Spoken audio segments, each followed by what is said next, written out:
Selamat pagi. Kali ini kita akan mempelajari bagian terakhir dari distribusi probabilitas variabel acak kontinu. Kali ini kita membicarakan distribusi-distribusi probabilitas yang berkaitan dengan distribusi normal. Jadi ada 3 yang kita bicarakan, yaitu chi-square, F, dan T. Yang pertama, distribusi chi-square. Distribusi chi-square adalah jadi begini,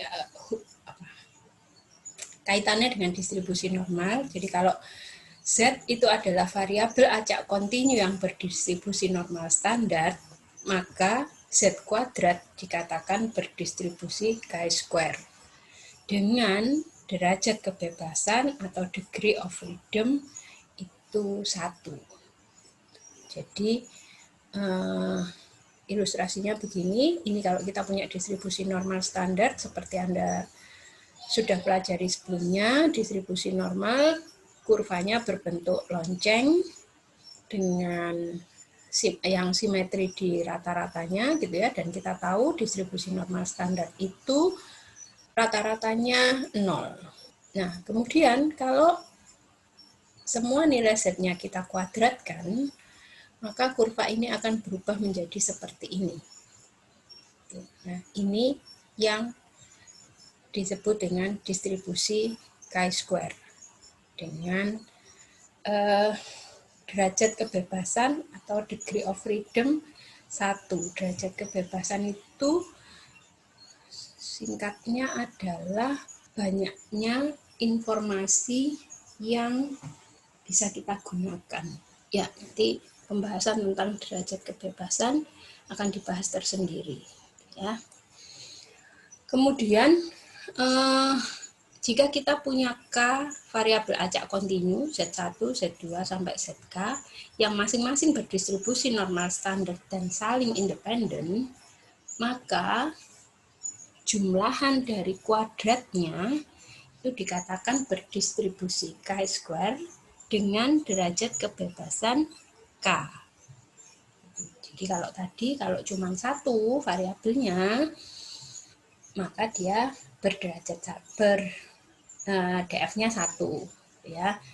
Kemudian kalau dia ada K, berarti derajat kebebasannya ada K.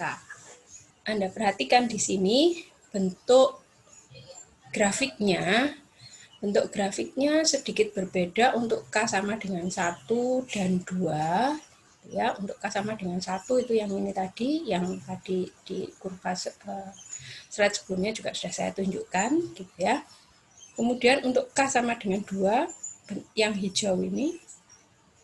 Nah, selanjutnya yang K sama dengan 3 dan seterusnya, itu yang bentuknya jadi hampir sama semua, cuman beda-beda kecekungannya gitu ya. Jadi ini mulai dari yang biru muda ini sampai yang merah itu adalah distribusi chi-square untuk K mulai 3 dan seterusnya, 3 ke atas gitu ya. Yang biru muda ini 3, yang ini 4, ini 6, ini 9. Gitu. Jadi ada yang beda sendiri, itu yang untuk K sama dengan 1 sama K sama dengan 2. Fungsi probabilitasnya mengikuti persamaan ini. Jadi grafik-grafik ini kalau ditulis persamaannya seperti ini gitu ya. Yang ini X variabelnya, kemudian K tadi derajat kebebasannya, lalu gamma itu jadi ini ada satu fungsi tersendiri namanya fungsi gamma. Nanti kita bahas tersendiri. Lalu rata-ratanya K, variansnya 2K. Ya, fungsi gamma itu apa? Fungsi gamma itu didefinisikan seperti ini. Jadi fungsi gamma alfa itu adalah integral 0 sampai tak hingga X pangkat alfa min 1, E pangkat min X dx. Ini untuk alfa lebih besar dari 0. Nah, fungsi gamma ini adalah fungsi rekursif. Gitu. Jadi gamma n itu sama dengan n min 1 faktorial. Jadi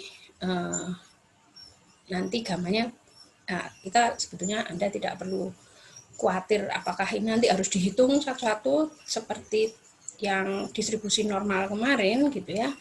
Kita nanti tidak terlalu banyak menghitung menggunakan fungsi ini gitu, karena kita nanti akan lebih banyak memanfaatkan tabel gitu. Jadi saya tunjukkan saja tabel distribusi chi-square gitu ya. Seperti biasa, selalu carilah tabel yang lengkap dengan penjelasannya gitu. Jadi kalau ada di atas tabel itu atau di judul tabelnya ada keterangan seperti ini gitu, artinya angka-angka yang ditulis di tabel itu adalah angka probabilitas dari ini. Jadi kan dituliskan di sini sudah daerah yang diarsir ini itu nilainya adalah alfa gitu. Jadi probabilitasnya sudah diketahui duluan gitu ya. Probabilitasnya adalah alfa. Nanti yang angka yang ada di tabel itu angka yang menunjukkan chi-square-nya ini berapa. Gitu. Jadi tabel ini isinya parameternya tadi degree of freedom-nya gitu ya. Sama ini apa ini ya namanya? Subscript-nya ini gitu ya. Subscript-nya ini adalah luas daerah yang diarsir. Jadi luas daerah di sebelah kanannya variabel acaknya. Gitu. Jadi kalau saya ilustrasikan kita bagaimana cara kita membaca tabel itu gitu ya. Misalnya Anda mau nyari probabilitas chi-square-nya kurang dari sama dengan, karena itu di sebelah kanan ya.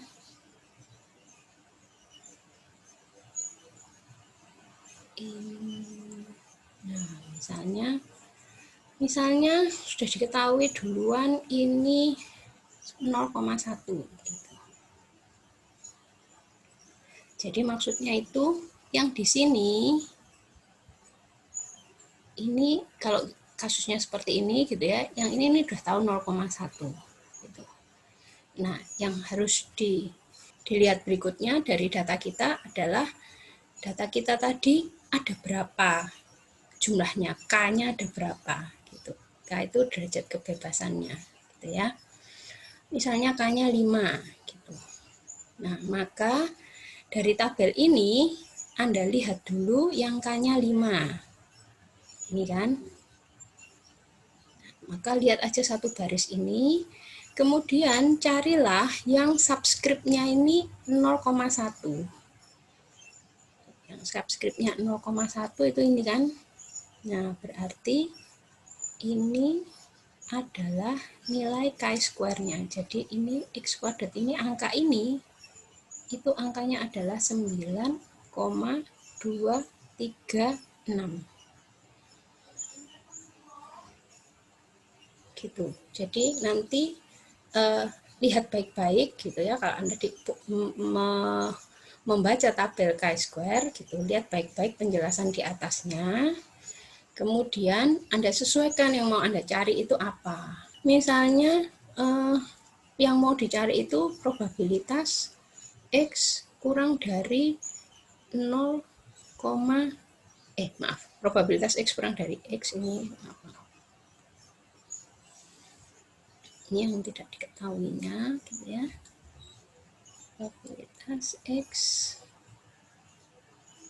kurang dari X, ini X ini chi-square-nya gitu ya, sama dengan 0,95 misalnya gitu. Dengan K sama dengan 5 tadi, maka sekarang Anda lihat nyarinya di sini bukan yang subscript-nya 0,95 karena ini kurang dari, berarti kan kalau kita buat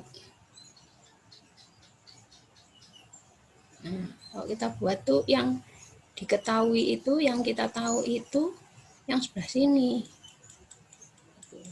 Ini 0,95. Nah, kita mau tahu ini di titik berapa. Maka karena tabelnya ini yang disediakan angka yang di sebelah sini, jadi kalau di sebelah sininya 0,95, kok di sebelah sininya 0,95 gitu ya. Maka yang ini kan berarti 1 dikurangi 0,95 yaitu 0,05. Nah, sehingga yang Anda cari itu ini. Oh, berarti dia adalah ini. Gitu. Jadi berapa X-nya ini gitu ya. X-nya ini nanti jawabannya adalah 11,070. Gitu. Ya. Kapan kita pakai distribusi-distribusi ini? Jadi 3 distribusi yang kita bicarakan hari ini itu kita pakai ketika kita nanti melakukan uji hipotesis. Jadi ini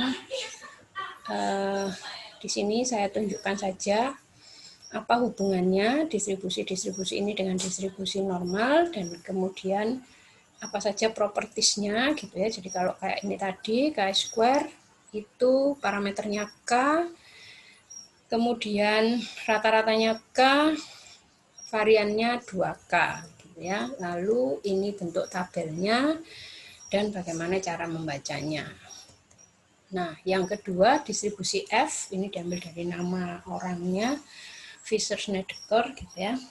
Jadi gini, distribusi F ini biasanya berkaitan dengan dua variabel acak gitu. Jadi kalau misalnya saya punya dua variabel acak U1 sama U2 yang masing-masing berdistribusi chi² dan saling independen dengan degree of freedom masing-masingnya df1 dan df2 ya, maka rasio dari kedua variabel acak tersebut itu berdistribusi F gitu. Jadi F itu adalah rasio dari U1 yang parameternya df1 gitu ya. U1 ini berdistribusi chi² parameternya df1, ini U2 yang parameternya df2 gitu. Nah, ini variabel baru ini itu berdistribusi F. Kurvanya bentuknya seperti apa gitu ya. Jadi Anda perhatikan karena dia tadi rasio gitu ya, kita nanti menyebutnya ada ini ada df-nya pembilang gitu. Jadi df1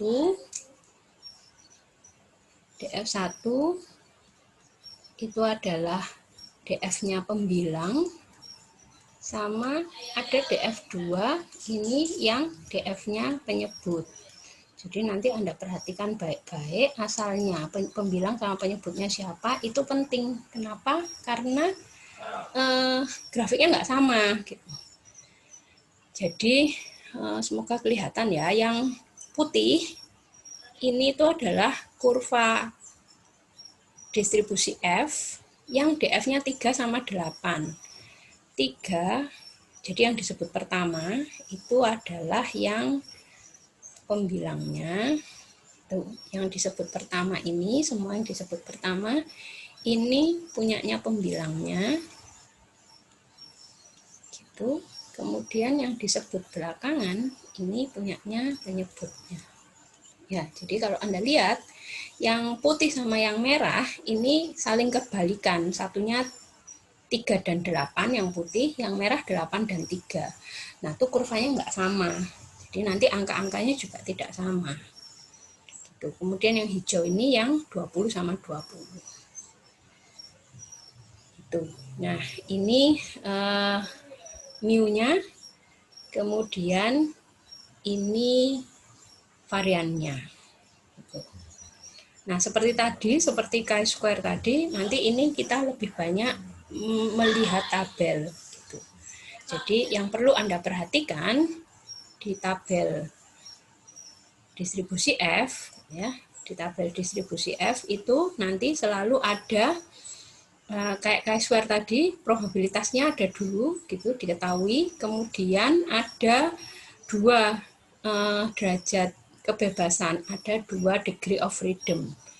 Nah, itu Anda baca baik-baik, yang mana yang punyanya pembilang, yang mana yang punyanya penyebut, gitu. Karena terbalik membacanya, terbalik juga, nggak sama hasilnya gitu. Bukan sekedar terbalik gitu ya, karena Anda perhatikan ini kurvanya tidak simetri gitu. Jadi kalau misalnya kita punya dua variabel acak gitu ya, yang diketahui. Jadi saya punya data berdistribusi F yang DF1 gini nulisnya. Parameternya kan ada dua, DF1 sama DF2.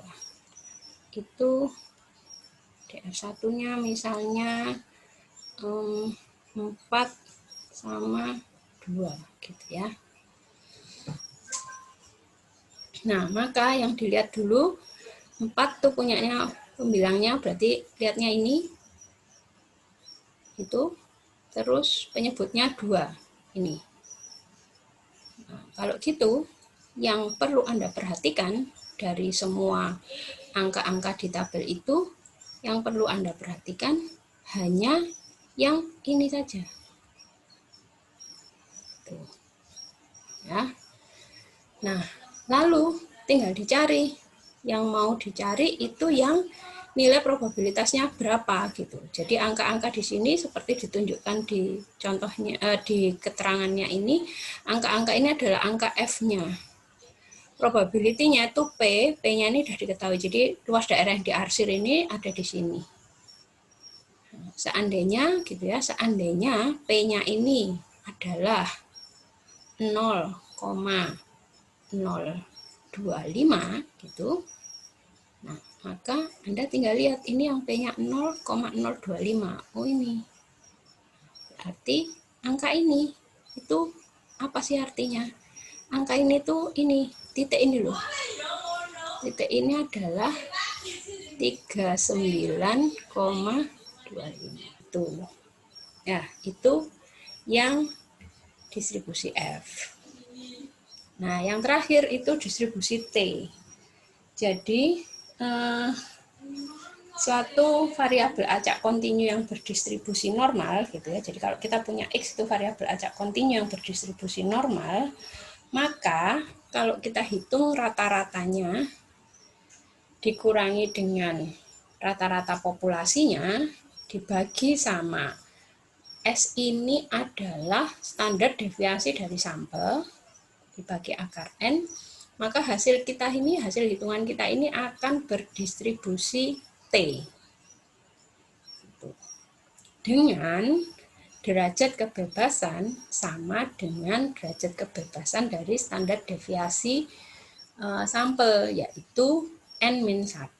N itu banyaknya data sampel, derajat kebebasannya N-1. Ya, jadi secara bahasa sederhananya gitu ya, distribusi T itu adalah distribusi normal untuk sampel yang tidak diketahui standar deviasi dari populasinya. Jadi makanya standar deviasinya ini pakai standar deviasinya sampel, bukan sigma. Sigma kan standar deviasi populasi. Kenapa? Karena sigmanya tidak diketahui. Tuh. Nah, kalau diperhatikan kurvanya ini saya carikan gambar yang jadikan satu gitu ya, antara kurva normal standar sama kurvanya T itu seperti ini gitu. Jadi secara bentuknya sama-sama lonceng, yang simetrinya di rata-rata dan rata-ratanya sama-sama di 0 gitu ya. Tapi bedanya kalau yang T itu lebih frekuensi datanya lebih banyak di ujung-ujungnya ini daripada yang normal standar. Nah, tapi gitu ya. Tapi nanti semakin besar degree of freedom-nya, maka grafik distribusi T tadi akan makin menyerupai distribusi normal standar. Jadi, ini kalau yang hitam itu yang normal standar. Kita lihat yang merah ini T kalau N-nya 3.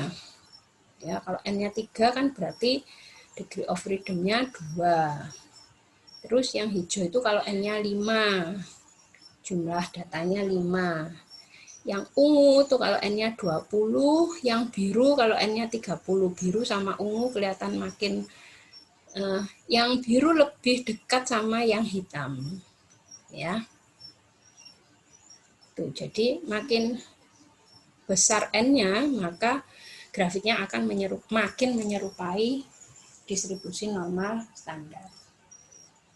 Ya, sama seperti distribusi normal standar, rata-ratanya 0. Bedanya kan tadi kalau dilihat grafiknya, bedanya di variannya. Variannya adalah derajat kebebasannya dibagi sama derajat kebebasannya dikurangi 2. Tentu saja untuk derajat kebebasan yang lebih besar dari 2. Sama seperti 2 distribusi yang lain, kita punya tabel untuk menghitung distribusi T ini.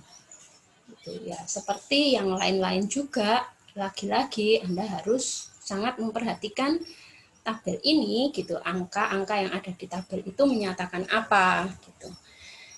Jadi kalau dilihat di sini, angka-angka yang ada di tabel ini adalah angka T-nya ini, itu yang DF-nya diketahui, ini di sini DF-nya, ini DF loh ya, jadi ini sudah N-1 itu.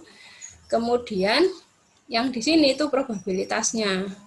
Jadi misalnya Anda mencari, kalau yang di arsir ini misalnya Anda tahu ini adalah 0,025 misalnya, kemudian Anda tahu jumlah datanya 15 misalnya, berarti kan DF-nya 14. Nah, Anda tinggal lihat DF-nya 14 itu yang ini, ya. Kemudian cari yang probabilitasnya 0,025 ini 0,025. Anda luruskan, oh berarti ini angkanya. Nah, angka itu yang mana di grafik ini, angka itu ini loh. Garis ini itu terjadi di nilai T yang sama dengan 2,14479.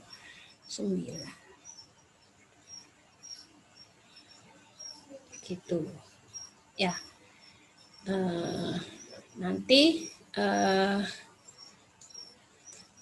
Anda ingat-ingat ini karena pada saat kita melakukan uji hipotesa, statistik inferensia, kita banyak menggunakan ini. Jadi uji-ujinya, statistik ujinya itu banyak melibatkan yang tadi chi-square, F, sama T. Itu penjelasan saya hari ini. Jika ada yang kurang jelas, bisa ditanyakan pada saat perkuliahan. Terima kasih.